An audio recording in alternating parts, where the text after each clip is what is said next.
తాకట్లో ఉన్న మీ బంగారాన్ని విడిపించి ఆ రోజు ఆన్లైన్ రేటుకి కొంటాం. Sharma gold company. అసలు ఎవరు వాళ్ళంతా? సానా పెద్ద కథ సామి.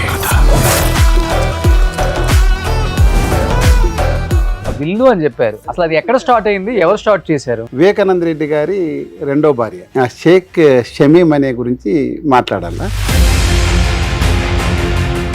పెళ్లి చేసుకున్నారా సార్? ఎస్, 2 times చేసుకున్నాను.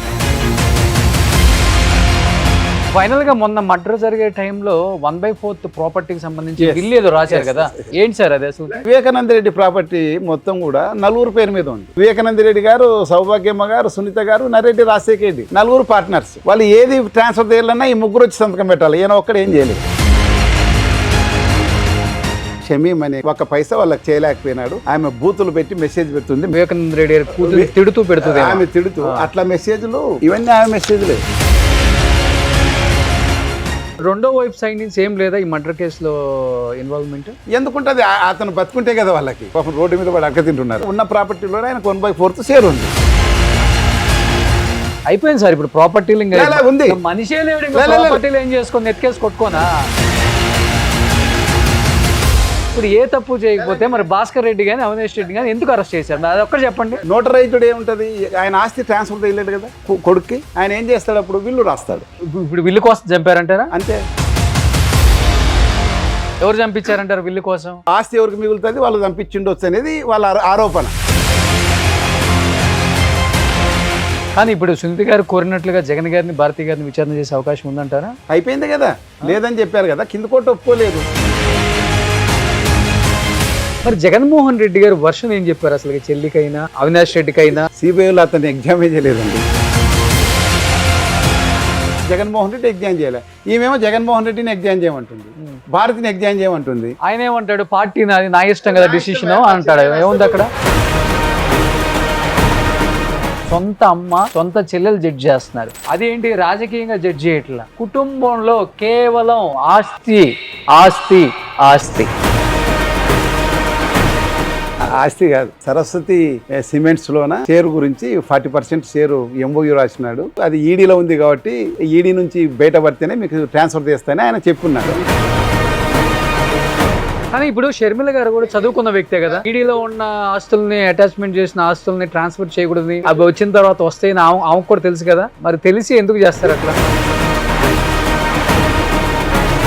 2019 అంత కుటుంబం కష్టపడింది. సీఎం అయిపోయినాడు. ఈమెకి ఎంపీ సీటుకి సత్రం పెట్టాడా సార్ జగన్? పార్టీయే కదా పెట్టింది. ఇప్పుడు ఫైనల్ గా ఏంటంటారు సార్? అది ఆస్తి ఆమె చెప్పినట్ల వాళ్ళ తండ్రి సంపాదించింది కదా, జగన్మోహన్ రెడ్డి సంపాదించింది. దాంట్లో ఆయన 40% ఇచ్చేకి ఎప్పుడు సిద్ధంగానే ఉన్నాడు. క్రిమినల్ యాక్షన్ తీసుకోలే, తల్లి బిడ్డ మీద కేసు పెట్టడం అనేది పరమబద్ధం. Hi, hello, welcome to Suman TV. నేను మీ Roshan. So last time Vivekananda Reddy గారి హత్య కేసుని అడిషనల్ ఎస్పీ రాజేశ్వర్ రెడ్డి గారు పార్ట్ 1లో చెప్పిన విధానం కానీ లేకపోతే జరిగిన విధానం మొత్తం కూడా ఆయన ఎక్స్ప్లెయిన్ చేసిన ఆ విశ్లేషణ అంతా చూసి కూడా ప్రతి ఒక్కరు కూడా చాలా పాజిటివ్గా మాట్లాడారు, కొంతమంది నెగిటివ్ కూడా మాట్లాడారు. ఇలాంటి వాటిలో అది కామనే కాబట్టి పార్ట్ 2 అంటే విల్లు రాశారు, అది ఎక్కడ జరిగింది, ఎలా జరిగింది, ఎవరెవరు మధ్యన జరిగింది, 1/4 అని చెప్పారు. అసలు ఏంటి పార్ట్ 2లో తెలుసుకుందాం. ప్రజెంట్ నాతో పాటు ఆయన ఉన్నారు, ఆయనతో మాట్లాడదాం. సార్ నమస్తే. నమస్తే అండి. యాజ్ యూజువల్ గా పార్ట్ 1లో సో మీరు చెప్పిన ఆ వర్షన్ అంతా నేను విన్నాను, తర్వాత నేను కూడా కొంత స్టడీ చేశాను. బట్ పార్ట్ 2 విల్లు అని చెప్పారు. అసలు అది ఎక్కడ స్టార్ట్ అయింది, ఎవరు స్టార్ట్ చేశారు? మనం విల్లు దగ్గర వచ్చి ఆగాము. విల్లు చెప్పాలంటే వెరీ లెంగ్తీ స్టోరీ అది. దాని సర్కమ్స్టెన్సెస్ అన్ని చెప్పాలా కాబట్టి వస్తుంది. దీంట్లో ముఖ్యంగా వివేకానంద రెడ్డి గారి రెండో భార్య షేక్ షమీమ్ అనే గురించి మాట్లాడాలా? చేసుకున్నారా సార్? ఎస్, 2 times చేసుకున్నారు. ఆమెనే ఒకసారి వాళ్ళ బావగారు చేశారు 3/10/2010లో. తర్వాత 2013లో మళ్ళీ ఇంకొకసారి పెళ్లి చేసుకున్నారు. ఎందుకంటే వీళ్ళకంతా అరిష్టాలు జరుగుతుండయి, జగన్కు సరిగ్గా మేలు జరగడంలే. భాష అనేది ఆయన అంటే వాళ్ళ బావగారు, షమీమ్ వాళ్ళ బావగారు, మళ్ళీ వస్తా స్టోరీలో ఆయన నికా జరిపించారు కాబట్టి పద్ధతి ప్రకారం చేయలేదేమని మళ్ళీ నియోఫిల్ అని ఒక అతన్ని పిలిపించి చేసుకుంటారు. ఓకే, బల్బనూర్లో తీసుకుంటారు. అది మళ్ళీ స్టోరీ. అంటే ఏ పద్ధతిలో? క్రిస్టియన్ పద్ధతి? ఇస్లాం అండి. ఇస్లాం పద్ధతిలో తీసుకుంటారు. వివేక గారు అవునే షేక్ మహమ్మద్ అక్బర్ అని పేరు మార్చుకొని 3/10/2010 ఇక్కడే మన 2 సర్వీస్ అపార్ట్మెంట్స్ తీసుకొని చేసుకున్నాడు ఆయన. వాళ్ళ కుటుంబం అందరి పెద్దల సమక్షంలో. షేక్ షమీం అనే గురించి చెప్పాలి ఆమె అమ్మాయి. షేక్ షమీం అంటే బలపనూరు అండి, సింహాద్రిపురం మండలం, పులివెందుల తాలూకానే. బలపనూరు అంటే మీకు గుర్తొచ్చింది మన రాజశేఖర రెడ్డి వాళ్ళ పేరెంట్స్ వాళ్ళ ఊరు, అది వాళ్ళ ఊరు, స్వస్థలం అది. బలపనూరు అని అంటారు. ఏడుగురు సంధింటి అని ఆ ఊరు నుంచి వాళ్ళకి ఆ పేరు వచ్చింది. తర్వాత వాళ్ళు పులివెందుల్లో వ్యాపారిత సెటిల్ అయిపోయినారు కాబట్టి వచ్చింది. ఈ బలపనూరులో నేను మొత్తం చెప్తున్నా అండి, అంటే నేను కన్ఫెస్ చేస్తున్నా. మొత్తం నేను ఈ సిబిఐ ఛార్జ్షీట్లు అన్నీ చదివినా, వాళ్ళు రాసిన స్టేట్మెంట్లు అన్నీ చదివినా. ఎందుకంటే ఆ ఏరియా ప్రజలు ఏ విధంగా చెప్తారు, వాళ్ళ ఒక స్టేట్మెంట్ ఇస్తే వాడు నిజం చెప్తున్నాడు అబద్ధం చెప్తున్నాడు అని తెలుస్తుంది. పైగా నాకు 36 సంవత్సరాలు 37 సంవత్సరాలు దీంట్లోనే ఉన్నా నేను. అంటే రకరకాల వ్యక్తులను విచారణ చేస్తూ వాళ్ళు నిజం చెప్తున్నారు అబద్ధం చెప్తున్నారు అని మనకు తెలిస్తేనే తెలుస్తుంది. అవునవును, ఆ ఎక్స్పీరియన్స్. కానీ ఆమె స్టేట్మెంట్ చదివానండి. ఆమె స్టేట్మెంట్ని 29/10/30/1/11/2020 అంటే ఫస్ట్ సిబిఐకి ఛార్జ్షీట్ ఇది ఇన్వెస్టిగేషన్ పోతేనే చేశారు, ఎగ్జామ్ చేశారు, కడపకు పిలిపించి ఒక లేడీ పోలీస్ హాస్టల్స్లో పెట్టుకొని చేశారు. ఆమె ఎంత నీతి నిజాయితీగా మాట్లాడింది అనేది ఆ స్టేట్మెంట్ చూస్తే మీకు మొత్తం మన స్టోరీ అర్థమవుతుంది. ఓకే, నేను అందరికన్నా ఎక్కువగా నీతి నిజాయితీగా మనసు విప్పి ఏమి దాచిపెట్టుకోకుండా చెప్పింది ఏమంటే ఆమెని. ఎక్కడ కూడా దాచిపెట్టుకోలే. ఎందుకంటే ఈ చనిపోయిన వ్యక్తి వైఎస్ వివేకానంద రెడ్డి తన చరమాంకంలో చనిపోకముందు ఎక్కువ భాగం రెండో భార్యతోని కొడుకుతోనే ఉన్నాడు. ఎన్నో విషయాలు షేర్ చేసుకున్నారు. కంటిన్యూగా ఫోన్లో టచ్లు ఉన్నారు. ఆయన కష్ట నష్టాలు, ఇంట్లో ఉన్న ప్రాబ్లమ్స్, ఆర్థిక ఇబ్బందులు అన్నీ కూడా ఆమెతో షేర్ చేసుకున్నాడు. అవన్నీ నిజమే, ఆమె ఓపెన్గా చెప్పింది. అది ఇబ్బంది ఉంది ఆయనకు కూడా. చరమాంకంలో చాలా కష్టాలు ఉన్నాయిలేండి. చాలా కష్టాలంటే డబ్బులు లేక డబ్బు అని విపరీతంగా తాగి ఫ్రస్ట్రేసి మెట్ల మీద పడిపోయేవాడని ఆ పందింటి రాజశేఖర్ అని వాళ్ళ అసిస్టెంట్ చెప్తాడు. ఈ సమీం అనే అమ్మాయి బలపనూరు. మనం ఇక్కడ చాలా గొప్ప వ్యక్తి ఏమంటే వాళ్ళ ఫాదర్ అండి, దస్తగిరి. అతని పేరు కూడా దస్తగిరి. ఆయనకు ముందు 5 మంది కూతుర్లు పుట్టిన తర్వాత శుభాన్ అని లాస్ట్ ఒక కొడుకు పుట్టాడు. కొడుకులు అవసరం కాబట్టి రాయలసీమలో ఎక్కువ కొడుకుని నమ్ముకుంటారు తల్లిదండ్రులు పోషణ నిమిత్తం. ఆడపిల్లలు ఎంతమంది ఉన్నా లాస్ట్ కొడుకు కోసం అట్లా 5 మంది ఆడపిల్లలు కన్న తర్వాత కొడుకు పుట్టినారు. ఇక్కడ ఎందుకు నేను అతనికి చేతులెత్తి నమస్కారం పెట్టాలంటే, ఒక ముస్లిం అయి ఉండి చాలా చోట్ల నేను ఈవెన్ మా ముస్లిం నాకు ప్రాణమిత్రులు ఉన్నారు ఆ కుటుంబాల్లో, ఆడపిల్లకి ఖురాన్ చదవనీకి వస్తే చాలా అటు వరకు అని చదివిచ్చేసి ఇంట్లో పెట్టేసి మ్యారేజ్ చేసి పంపిస్తున్నారు. ఈయన ప్రతి ఒక్క కూతుర్ని 5 మందిని పీజీలు చేయించారండి, పోస్ట్ గ్రాడ్యుయేషన్ వరకు చదివించాడు. దాంట్లో వాళ్ళ అక్క ఒక ఆమె, ఈ తర్వాత రెండో కూతురు ఈ షేక్ షమీం వచ్చేసి ఎంఎస్సి బయోటెక్నాలజీ చేసింది. 2005కి అయిపోయింది అమ్మాయి. వాళ్ళ అక్కకు కూడా పీజీ అయిపోయింది. వాళ్ళ అక్కకు మ్యారేజ్ అయింది అప్పటికి 2005 అంతా మ్యారేజ్ అయిపోయింది. భాష అని సింహాద్రిపురం నుండి చేసుకున్నారు వాళ్ళ అక్కగారికి. ఈమెకు పీజీ అయిపోయింది, ఆమెకి అయిపోయింది. చెల్లెళ్ళు చదువుతూ ఉన్నారు. వీళ్ళు ఏం చేస్తారు, అప్పుడు మనకి ఏం ఆధారము, హైదరాబాద్కి రావాలా, వచ్చి ఉద్యోగ ప్రయత్నం చేసుకోవాలా. అప్పుడేమో ఎంఎస్సి బయోటెక్నాలజీ చదివితే చాలా భవిష్యత్తు ఉందని అన్ని గవర్నమెంట్తో సహా ఎక్కువ ప్రచారం ఉండింది. అందుకోసం నా కూతురు కూడా ఒక అమ్మాయి చదివి రెడ్డి ల్యాబ్స్లో క్వాలిటీ అండ్ అష్యూరెన్స్లో పనిచేసింది. తర్వాత యుఎస్ వెళ్ళిపోయినారు, వాళ్ళు అక్కడ సెటిల్ అయిపోయారు. ఈ అమ్మాయి కూడా ఫార్మా కంపెనీలకు ట్రై చేస్తుంది 2006లో. అప్పుడు స్వర్గీయ దివంగత ముఖ్యమంత్రి వైఎస్ రాజశేఖర రెడ్డి గారు సీఎం. ఈయన CM Kadapa MP plus CM తమ్ముడు. ఎక్కువ భాగం హైదరాబాద్లోనే ఉంటూ అక్కడుంటే ఏమైనా సమస్యలు ఉంటే ఇక్కడ ఎక్కువ ఆఫీసులకు అటెండ్ అవుతుంటారు. ఇక్కడ ఫ్యామిలీ కూడా ఎప్పుడు పర్మనెంట్గా వివేకానంద రెడ్డి కూతురు, అల్లుడు, భార్య ఇక్కడే ఉంటారు. ఆమె రెడ్డి ల్యాబ్స్లో అప్లై చేస్తే ఒకసారి అటెంప్ట్ చేస్తే ఆమెకు చెప్పారు, అమ్మ మీరు చెప్తే పులివెందుల ఏరియా అంటున్నారు, మీరు సీఎం కాన్స్టిట్యున్సీ, ఒక్క లెటర్ ఏదన్నా తీసుకొచ్చేస్తే ఇక్కడ పని అయిపోతుందని ఆమెకు ఎవరో ఉప్పు అందిస్తారు కంపెనీలో. న్యాచురల్గా ఇక్కడ పీజీలు మన అమీర్పేట ఏరియాలో పీజీలో ఉండి వాళ్ళు ఉద్యోగ ప్రయత్నం చేస్తున్నారు. 2 అక్క చెల్లారు. వారు వాళ్ళ బావగారికి ఫోన్ చేస్తారు, ఇలా చెప్పారు రెడ్డి ల్యాబ్స్లో ఏదైనా లెటర్ ఉంటే నాకు ఉద్యోగం వస్తుందంట బావ అంటే, సరే ఇమీడియట్గా అక్కడ ఎవరికైనా తట్టేది వివేకానంద రెడ్డి. ఎవరికైనా యాక్సెస్ ఉంటుంది ఆయన దగ్గరికి, ఎవరైనా పోవచ్చు, మాకు ఓటేసినారా లేదా, వాడు శత్రువా అవన్నీ చూడారు, ఎవరికి పోయినా కానీ వాళ్ళు లెటర్ ఇచ్చేస్తారు. అట్లా ఆయన అప్రోచ్ అయితే ఆయన ఒక లెటర్ ఇచ్చాడు రెడ్డి ల్యాబ్స్ వాళ్ళకి. ఆ లెటరు ఈ భాష వీళ్ళకి పంపడం, వీళ్ళు దాన్ని కుట్టి అప్లై చేయడం జరిగింది. ఒక పర్టికులర్ డేట్ ఉంటుంది కదా రిజల్ట్స్ ఇచ్చేది, దాంట్లో ఈమె పేరు లేదు. ఆశగా ఆ ఆఫీస్కి వెళ్ళి ఎంక్వైరీ చేస్తే ఈమె పేరు లేదు, సెలక్షన్ లిస్ట్లో లేదు. వెంటనే వాళ్ళ బావగారికి ఫోన్ చేస్తుంది. బావగారు మీరు లెటర్ పంపించారు కానీ రాలేదు నాకు లిస్టులో అంటే, సరేమ్మా అక్కడే ఉండు నువ్వు అని. ఆయన బావగారు మరి పిఏకి చేస్తాడో గన్మెన్కి చేస్తాడో ఈయనకో చేస్తాడో ఎవరికి చేసినా మొత్తానికి ఈయనకు వివేకానంద రెడ్డి సార్తో మాట్లాడతాడు. ఆయన లక్కీగా హైదరాబాద్లో ఉన్నాడు ఆ రోజు. సార్ ఇట్లా మీరు లెటర్ ఇచ్చారు రాలేదా అంటే రాలేదా, అదేలాగా రాదు, ఓ సరే వాళ్ళు ఎక్కడున్నారు ఇప్పుడు అంటే, ఇప్పుడు ఆఫీస్లోనే ఉన్నారు సార్ అంటే, సరే వాళ్ళ ఫోన్ నెంబర్ ఏదైనా కాంటాక్ట్ నెంబర్ వాళ్ళ అక్క గారికి మాత్రమే ఫోన్ ఉంది, అమ్మాయికి లేదు, ఓ డబ్బా ఫోన్ ఉంది. ఆ నెంబర్ ఇస్తే ఈయన ఫోన్ చేసి మీరు ఎక్కడ ఉన్నారమ్మా అంటే, ఇక్కడే ఉన్నాం సార్ ఆఫీస్ దగ్గర అంటే, మీరు అక్కడే ఉండని నేను వస్తున్నాను. వితిన్ 15 to 20 minutes ఆఫీస్ చేరుకుంటాడు ఆయన. అఫీషియల్ కారు సీఎం పేసి నుంచి ఉన్న కారులో పోతాడు. ఒక గన్మెన్లు దిగేసి నేరుగా దిగి ఇట్లా చుట్టూ చూస్తే ఈ అమ్మాయిలు ఇద్దరు ముస్లిం అమ్మాయిస్ కదా, అందరూ ఉత్సాహంగా ఈయన కోసం ఎదురు చూస్తున్నారు. గుర్తుపట్టేస్తాడు హావభావాలు. మీరేనా అమ్మ బల్పనూరు అంటే అవునంటే రండి అని తీసిపోయి రెడీ ల్యాబ్స్ ఆఫీస్లోకి తీసిపోయి ఇట్లా లాంజ్లో కూర్చోబెట్టేసి హెచ్ఆర్ మేనేజర్ రూమ్లోకి వెళ్ళిపోతాడు ఆయన, చెప్పేసి ఫలానా ఆయన వచ్చినాడని. లోపలికి పోయినాక వీళ్ళకు కాఫీలు టీలు ఇచ్చేస్తారు బయట. ఒక 15 minutes తర్వాత లోపలికి పిలుస్తారు ఈ అమ్మాయిని. పిలిచి ఆడ మేనేజర్ ఎవరో హెచ్ఆర్ మేనేజర్ ఆమెకు అపాయింట్మెంట్ ఆర్డర్ చేతికి ఇచ్చేస్తారు. ఈమె సంభ్రమాచ్యాలకు గురైపోతుంది. ఏమి సీఎం తమ్ముడు వివేకానంద రెడ్డి అంటే వెరీ టాల్ పర్సనాలిటీ అక్కడ. మా కోసం వెరీ చిన్నవాళ్ళం కదా మేము, ఊర్లో 18 acres 20 acres ల్యాండ్ ఉంటుంది వాళ్ళకి. మేము చాలా చిన్నవాళ్ళము, పెద్ద పొలిటికల్ కూడా ఏమీ లేము వాళ్ళకి. అయినా మా కోసం వచ్చి దగ్గరకు వచ్చి అపాయింట్మెంట్ లెటర్ ఇప్పడం అంటే చిన్న విషయం కాదు కదా. అక్కడ పడిపోయింది ఆమెకి ఎగ్జైట్ అయిపోతుంది. ఆమె ఎగ్జైట్ అయిపోయి అది తీసుకొని బయటకు వచ్చినాక కారు దగ్గర వస్తాడు. ఈయనకు వివేకానంద రెడ్డి సార్కు ఏం అలవాటు అంటే విపరీతమైన టీ తాగుతాడు. టీ తాగితేనే విపరీతంగా సిగరెట్ తాగుతాడు. అక్కడ టీ తాగేటప్పుడు అక్కడ మర్యాద కాదు కదా, వాళ్ళ ఏసీ రూమ్లో తాగి బయటకు వస్తేనే కారు దగ్గర నిలబడి ముందు సిగరెట్ ముట్టిస్తాడు. అది ఎప్పుడైనా అలవాటు, అది నాకు కూడా అనుభవమే. ఈ అమ్మాయి వెరీ ప్రోయాక్టివ్ అమ్మాయి, మనం చెప్పే సెమీము ప్రొయాక్టివ్. తెలుగులో కవితలు కూడా రాస్తుంది అమ్మాయి. మంచి వెరీ బ్రిలియంటు, మొదటి క్లాస్ ఫస్ట్ ఇట్లా ఉంది అమ్మాయి చదువు అంతా.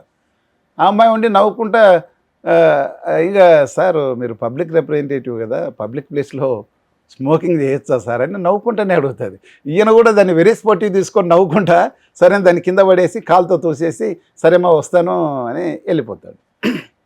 వెళ్ళిపోయిన తర్వాత ఈమె ఏం చేస్తుంటే వాళ్ళక్క ఏడుస్తుంది రాత్రి, నీకేం ఉద్యోగం వచ్చింది నాకు ఇంకా రాలేదు అది అని అంటే, ఆమె వెరీ ఎమోషనల్ లేడీ. సరే నీకు ఉద్యోగం వచ్చే వరకు నేను జాయిన్ అని దాంట్లోకి జాయిన్ కాదు, వాళ్ళు ఏదో నెల టైం ఇస్తే కూడా జాయిన్ కాదు. నువ్వు జాయిన్ అయినావా లేదా అని ఓసారి 2 మాటలు వివేకానంద రెడ్డి ఫోన్ చేస్తాడు ఈమెకి. ఫోన్ చేసి ఆ ఫోన్ పరిచయం అలా అలా అలా అలా పెరుక్కుంటూ పోతుంది. సో 2-3 ఏళ్ళు కలిసిన తర్వాత ఓసారి ఆయన సీరియస్గా సిక్ అవుతాడు. మా హై టెంపరేచర్ వచ్చి ఢిల్లీలో సిక్ అయినప్పుడు ఈయన ఫోన్ ఎత్తకపోతే ల్యాండ్లైన్కి తీసి మాట్లాడి ఏడ్చేస్తుంది ఈమె. ఆయన బాధ అయిని ఏడ్చేస్తే ఆయన ఫోన్ పెట్టేసేటప్పుడు ఐ లవ్ యూ ఏదో చెప్తాడు. అప్పుడు ఈమె I too లవ్ యూ అని చెప్పేసి అప్పటి నుండి మా ఇద్దరికి నేను అతన్ని ప్రేమిస్తున్నాననే విషయం నాకు తెలుసు అని ఆమె స్టేట్మెంట్లో. నేనేమి ఎన్టీఆర్ లక్ష్మి పార్వతి గారి కథ ఇది ఇంకా ఉండొచ్చు. ఎవరికోరు ఇష్టపడినారు. ఏజ్ డిఫరెన్స్ చాలా ఉంది కదా డిఫరెన్స్. ఈమె సమ్ 83 డేట్ ఆఫ్ బర్త్ అమ్మా ఇది. ఆయన ఎప్పుడు 60s ఆఫ్ ఉంటుంది. సునీత కన్నా చిన్న వయసు ఉంటుంది మరి, నాకేం తెలియదు, ఉండొచ్చు కూడా. కానీ ఎంత పెద్ద ఫ్యామిలీ కదా సార్, అబ్జెక్ట్ చేయలేదా రాజశేఖర రెడ్డి గారు కావచ్చు, వాళ్ళకి తెలియదు కదా, జగన్మోహన్ రెడ్డి గారు కావచ్చు, వాళ్ళకి ఎవరికి తెలియదు కదా ఇది. అవునా? 10 మందికి తెలిసేదే కాదు కదా. నాకు ఏ సందర్భమో తెలియదు కానీ నాకు అర్థం ఏమైందంటే, మామూలుగా ఇదేం సినిమా కాదు కదా, లవ్ గివ్ ఇదంతా మన స్టోరీ కాదు కదా. ఇద్దరు ఓరుకోరు ఆకర్షణ, మగ ఆడ స్త్రీ ఆకర్షణ ఏముంటుంది, ఫైనల్గా షేరింగ్ ఆఫ్ బెడ్డే కదా. ఆ ప్రపోజ్ ఏదో చేసినట్టుండాడు ఆయన. ఆమె చెప్తుంది ఐఎమ్ వెరీ పయస్ లేడీ, నాకు నియమాలు ఉన్నాయి, నేను నా భర్తతో తప్ప ఇంకోటితో నా ఒళ్ళు అప్పగించలేనన్నట్ల మాట. నిజంగా పయాసం ఉంది అమ్మాయి ఇప్పటికెంత అప్పుడు కూడా.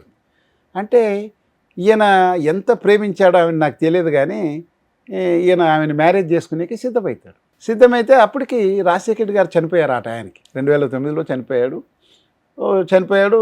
జగన్ వీళ్ళతో విభేదించి ఈయన సొంతంగా పాదయాత్ర చేయడము అంత గందరగోళం నడుస్తుంది కాంగ్రెస్ పార్టీకి, జగన్మోహన్ రెడ్డి గారికి. ఈ ఓదార్పు యాత్ర చేయడం ఇవన్నీ నడుస్తూ ఉన్నాయి. ఆ టైంలో ఈయన ప్రపోజ్ చేస్తే ఆమె చెప్తుంది, అయ్యో నువ్వు బలం ఉన్నావు, నువ్వు ఓరుకోరు మనం చాలా ఇష్టపడుతున్నావు, అంత ఓకే, నువ్వంటే నాకు చాలా ఇష్టం, నేనంటే కూడా నువ్వు చాలా ఇష్టం, కానీ నీకు ఒక భార్య పిల్లలు అంత ఉన్నారు. సౌభాగ్యం అనేది ఆమె కూడా నా తోటి స్త్రీ, చాలా పెద్ద ఆమె, నేను ఆమెను ఎలా మోసం చేస్తాను, పేగ మీద చాలా పెద్ద కుటుంబం, మాదేదో చిన్న కుటుంబము పేగ అని మాట్లాడుతుంది. ఈయన ఏం చెప్తాడంటే దానికి దీంట్లో ఉండేదే చెప్తున్నా. ఆయన ఏం చెప్తాడంటే కరెక్టే, నాకు భార్య ఉంది కానీ ఆమెకు ఆస్తమా, క్రానిక్ ఆస్తమా పేషెంటు, మాకు చాలా ఏళ్ళ నుంచి అంటే కూతురు పుట్టిన తర్వాత మాకు శారీరక సంబంధం లేదు, మేము వైవాహిక జీవితం నాకు లేదు, నువ్వు నన్ను తీసుకోవడంలో ఏం అన్యాయం లేదు అని చెప్తాడు. చెప్పి ఆమెను కన్విన్స్ చేస్తాడు. అందులో ఆమె ఇంకో విషయానికి కూడా ఆమె ఇంప్రెస్ అవుతుంది. మరి భార్య అంత సిక్కుండి ఏళ్ళ తరబడి శారీరక సుఖం లేకుంటే కూడా భార్యని ఎంత ప్రేమగా చూస్తున్నాడు ఆయన. ఓకే, కాబట్టి చాలా గొప్ప వ్యక్తి అని ఆ విధంగా ఆమె ట్రాన్స్లేట్కి వెళ్ళి ఓకే చెప్తుంది. చాలా కష్టం. కానీ పెళ్ళి ఎప్పుడు చేసుకున్నారు? ఫస్ట్ ఇయర్లో 2010, అదే 2009లో ఆయన చనిపోయాడు. చనిపోయినాక ఈ జగన్ ఏమో ఈ ఇష్యూలో ఉన్నాడు. ఓకే, ఈయన ఒప్పిస్తుంది, అమ్మాయిని ఒప్పిస్తాడు. ఈయన ఒప్పించేసి వాళ్ళ కుటుంబాన్ని కూడా ఒప్పిస్తారు. ఎవరు షేక్ షమీం వాళ్ళ పేరెంట్స్, నా కుటుంబం నేను మా ఇష్టం లేనిది ఏం చేయను అని. దానికన్నా ముందు ఈ సమైక్యాంధ్ర మూమెంట్ జరిగింది కదా, ఆమె ఆయనతో పాటు వచ్చి అంటే ఈ లవ్ స్టోరీ నడిచేటప్పుడు సమైక్యాంధ్రలో 2009లో ఆయనతో పాటు కడపల నిరహార దీక్ష 5 రోజులు చేస్తుంది ఆమె. ఓకే, ఈయనకు హెల్త్ డెటరేట్ అయితే షిఫ్ట్ చేస్తారు పోలీసులు హాస్పిటల్కి, ఆయనతో పాటు ఈమెను కూడా షిఫ్ట్ చేస్తారు. సౌభాగ్యమ్మ సునీత కూడా వస్తారు ఆ రోజు వాళ్ళని చూసేకి. డిశ్చార్జ్ చేసుకొని పోయేటప్పుడు ఈవెన్ కూడా డిశ్చార్జ్ చేస్తారు. పక్కనే కదా బలపనూరు, పులివెందల, కడప నుంచి బలపనూరు వాళ్ళంటే వయా పులివెందల, వాళ్ళ కార్లనే ఈమెను తీసుకొని పోతారు. నీకు ఆమెకు కెనూలా ఉంటుంది, డాక్టర్స్ పెట్టింది, ఈమె డాక్టర్ కాబట్టి సునీతనే కెనూలా తీసేస్తుంది డిశ్చార్జ్ చేసిన తర్వాత. వాళ్ళకి తెలుసు స్టోరీ ఇది, ఏమి తెలియదు, అసలు ఏం తెలియదు. అమ్మాయి ఏదో మా ఫాదర్కు చాలా ఫాలో అయ్యారు, పొలిటికల్ ఫాలో అయ్యారు అనుకున్నారు. ఎందుకంటే మంచి వక్త ఈ అమ్మాయి, ఆరేటరు. అంతకన్నా ముందు ఈమె తెలుగు రచనలు చేస్తే ఆయన పుస్తకావిష్కరణ కూడా చేశాడు. ఇవన్నీ నడుస్తున్నాయి. వాళ్ళిద్దరి మధ్యన జరిగేది మూడో కంటికి తెలియదు కదా. పెళ్ళి ఎప్పుడు చేసుకున్నారు సార్? 3/10/2010. ఆ రోజుకి అందరిని ఒప్పించేసి వెంకటాద్రి ఎక్స్ప్రెస్లో ముద్దనూరు నుంచి తెప్పించి 2 కార్లు రైల్వే స్టేషన్ పంపించి 2 సర్వీస్ అపార్ట్మెంట్స్ పక్కన తీసుకొని ఆ రోజు అక్కడ మ్యారేజ్ చేసుకుంటాడు.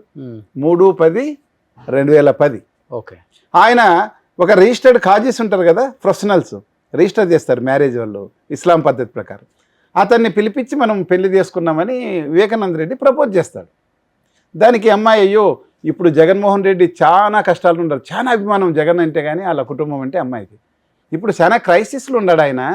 ఇది కానీ కాజీ ఎవడైనా రిజిస్టర్ కాజీ మనం పెళ్లి చేస్తే బయటకు పోయి చెప్పుకుంటాడు కదా, వివేకానంద రెడ్డి పెళ్లి చేసినోడు ఊరుకుంటాడా? చెప్పుకుంటాడు. అంత పెద్ద ఇష్యూ అవుతుంది, వద్దు, మా బావకు తెలుసు కాజీ ఉద్యోగం సింహాద్రిపురంలో చేస్తుంటాడు ఆయన పెళ్లిళ్ళు, ఆయన చేస్తాడు అంటే ఆయన పర్ఫామ్ చేస్తాడు వాళ్ళ పెళ్లి. షేక్ మహమ్మద్ అక్బర్ అని పేరు మార్చుకొని పెళ్లి చేసుకుంటాడు ఆయన. చేసుకొని 3 రాత్రులు అక్కడ అయిన తర్వాత వాళ్ళు ఊరికి వచ్చేస్తారు. ఆ ఫస్ట్ రోజు ఆమె మొదటి రాత్రి చెప్తుంది, నాకు జాతకాలు చెప్పేవాళ్ళు చెప్పారండి, నన్ను చేసుకునేవాడు చాలా గొప్పవాడు అవుతాడని ఉంది నా జాతకంలో. సాయిబు ముస్లిమ్స్ అయినా వాళ్ళు ఇప్పుడు కూడా సద్గురుని ఫాలో అవుతారు, జగ్గి గారిని వాళ్ళని ఇప్పుడు కూడా సీరియస్గా ఫాలో అవుతారు. ఆమె జాతకాలు చెప్పినాడు, నాకు చాలా గొప్పోడు అవుతాడు అంటే, నువ్వు చాలా గొప్పోడు కదా, నిజమైంది అంటే ఆయన నవ్వి వదిలేసిపోయినాక కరెక్ట్గా 2 months 3 months అప్పుడు ఎమ్మెల్సీ ఆయన కిరణ్ కుమార్ రెడ్డి గవర్నమెంట్లోనే ఆయన అగ్రికల్చర్ మినిస్టర్ చేస్తారు. అప్పుడు ఆ రోజు వచ్చేసి చెప్తాడు, నిజమే పాప అంటాడు ఆమె. నిజమే పాప నువ్వు చెప్పింది, నేను అగ్రికల్చర్ మినిస్టర్ అయిపోయాను. మామూలుగా ఇంతకుముందు ఎప్పుడు ఎంపీ ఎమ్మెల్యేగా ఉంటుంటే కానీ మా అన్న ఉన్నారు, ఎప్పుడు ఈయనకు అవకాశం లేదు, మినిస్టర్ అయ్యే అవకాశం ఎప్పుడు లేదు. అదేలే వాళ్ళ అన్న కొడుకుని వదిలిపెట్టి బయటకు వచ్చేస్తే ప్రామిస్ చేసింది కాబట్టి చేశారు. నిజంగానే నీ జాతకం చాలా గొప్పది అని చెప్తాడు. చెప్పేసి ఈ పులివెందలలో వాళ్ళ బావగారు ఉన్నారు కదా సింహాద్రిపురంలో, అక్క భర్త, ఆయన్ని పులివెందల క్యాంప్ ఆఫీసు పిఏగా పెట్టుకుంటాడు గవర్నమెంట్ జీతంతో. పెట్టుకొని ఆయన్ని పులివెందల కాపురం పెట్టించి ఈ షమీమ్ని కూడా వాళ్ళ ఇంట్లో పెట్టేస్తాడు. పెట్టి అక్కడ పోయి ఈయన రోజు కాపురం చేస్తూ ఉంటాడు. కానీ ఇది దాగదు కదా, గన్ మ్యాన్లు ఉంటారు, డ్రైవర్లు ఉంటారు. అది అటు ఇటు వచ్చేసి శివప్రకాష్ రెడ్డి అని పెద్ద బామారిది, ఆయన కూడా నాకు బెస్ట్ ఫ్రెండే, నరేటి శివప్రకాష్ రెడ్డి అని. ఆయన చెవులేస్తారు. ఆయనకు ఈయన వ్యవహారాలన్నీ తెలిసింటాయి. అప్పుడేమి అబ్జెక్షన్ రాలేదు వాళ్ళకి, కుటుంబ సభ్యులకి. పెళ్లి చేసుకున్నారంటేనే ప్రాబ్లం వస్తుంది కదా సార్, మరి ఎన్నో లీగల్ ప్రాబ్లమ్స్ వస్తాయి, వస్తాయి కదా, ఎన్నో లీగల్ ప్రాబ్లమ్స్ వస్తాయి. పెద్ద ఫ్యామిలీ, రెస్పెక్ట్, హానర్ పోతుంది తెలిస్తే. ప్రాపర్టీ ఇష్యూస్ వస్తాయి, వాడు ఎవరైనా కొడుకో కూతురు పుడితే లీగల్ హెయిర్ ఇష్యూస్ వస్తాయి, ఇవన్నీ వస్తాయి.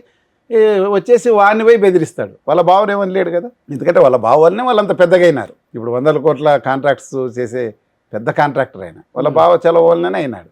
వాళ్ళ బావని ఏమని లేక ఆ బాధతో, అంటే నేను శివప్రకాష్ రెడ్డి ప్లేస్లో నేనున్నా అట్లే చేస్తుంటే నేనేం ఆయన విమర్శించాను. ఆయన చనిపోయిన తర్వాత ఇది ఎక్కువ ఇవన్నీ బయటకు వచ్చింది. శివప్రకాష్ రెడ్డి ప్లేస్లో నేనుంటే కూడా అదే చేస్తుంటేనేమో. నేను విమర్శించడం లేదు, ఆయన తప్పని. ఆయన భాషను పోయి బెదిరిస్తాడు. మా బావకు పెళ్లి చేసి తోడైతే అని కొన్ని బూతు పదాలు వేసి, మీరు కానీ నువ్వు పులివెందలు వదిలి సింహాద్రిపురం పోతే నేను అంత చూస్తా సంపుతా ఎట్లేదో బెదిరిస్తాడు. అది ఒకసారి 2 మాటలు అయిన తర్వాత 3వ తూరి ఆయన భాష అంటాడు, సార్ క్షమించండి నన్ను రెడ్డి గారు, నేను మీ బావని మా ఇంటికి తీసుకోవడంలే, నేను రమ్మని చెప్పడంలే, మీ బావకి నేను పెళ్లి చేస్తానని చెప్పడంలే. వాళ్ళిద్దరు ఇష్టపడినారు, వాళ్ళు రిక్వెస్ట్ చేస్తేనే పెళ్లి చేశాను. ఆయన రిక్వెస్ట్ చేస్తేనే ఆయన 2వ భార్యని మా ఇంట్లో పెట్టుకున్నాను. ఆయనను రాకుండా మీరు చూసుకోండి మా ఇంటికి, నన్ను ఎందుకు అంటున్నాం, మీ భావన కంట్రోల్లో పెట్టుకొని మాట్లాడినాడు. మాట్లాడితే వాడేమి అని కొంచెం వివేకానంద రెడ్డిని కూడా కొన్ని బూతులు, ఆ కొడుకు ఈ కొడుకు వానికత్త కూడా చూస్తే ఇది ఆవేశంలో వాడు అట్లంటేనే మామూలుగా ఇట్లా ఎదురు సమాధానం వస్తామని ఆలోచన చేయలేదు. ఈయన కూడా ఆవేశంగా ఏదో మాట్లాడేసి వచ్చేస్తాడు. వాళ్ళ బావ ఈమెకి షమీమికి చెప్తాడు, ఇవన్నీ ఉన్నాయి జరుగుతూ ఉండేది చెప్తాడు. ఆ రోజు రాత్రి ఆమె చాలా భారమైన ఒక డైలాగ్ చెప్తుంది, ఏమండి మీ వయసు నా వయసు చాలా డిఫరెన్స్, మీ కుటుంబము మా కుటుంబము చాలా డిఫరెన్స్, నీకు పెళ్ళై పిల్లలై ఉన్నారు, ఇదంతా మిమ్మల్ని నేను పెళ్లి చేసుకుంటే నాకు ఎన్ని కష్టాలు వస్తాయో, మీ ఫ్యామిలీ నుంచి ఎంత రెసిస్టెన్స్ వస్తుందో నేను ముందే ఊహించాను. నీతో నేను పెళ్లి ఒప్పుకునే ఉందా ముందే.